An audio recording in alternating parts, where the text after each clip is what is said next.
I play Dave Hodgman, who's a senior in high school. He's kind of that classic teenage, hopelessly romantic. He's not an expert at all by any means. You know, he's entirely human and vulnerable in this situation. I prepared by thinking back a year and a half to my high school senior year and it being exactly the same thing.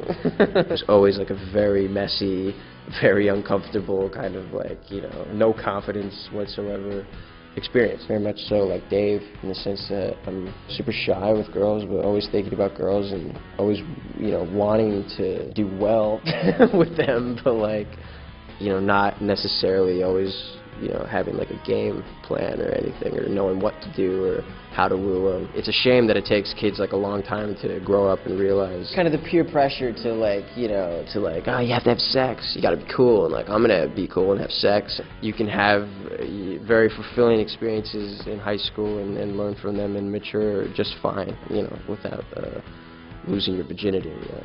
Per se, you know, and having that experience afterwards. I moved in middle school, and like that's the tough thing, and so like it took me like a long time to get friends after a while, and like, you know, I didn't really have much of a social life until like the latter part of high school. Then yeah, I started going to parties and stuff, and then I started having like my first experiences like with girls, but I was like a, you know, a freaking romantic. Like I wouldn't just go to parties and hook up with chicks or anything like that. I was not at that stage in my life. I wanted like love, and like I wanted a girlfriend, and like I was just always kind of like looking like for, I was always just like falling for girls. I had like a girl that, you know, I was like in love with, and she was like my friend, and she was like with this other guy like one night, and I was just like, I'm having this crazy night, you know, like, and turned out to be like an awful night, like an awful, horrible night where I blacked out, I think, by 10:30 and woke up at like 4 in the morning to my mother standing over me. So it's like what the first time could have been had Dave not met Aubrey and just got really drunk instead.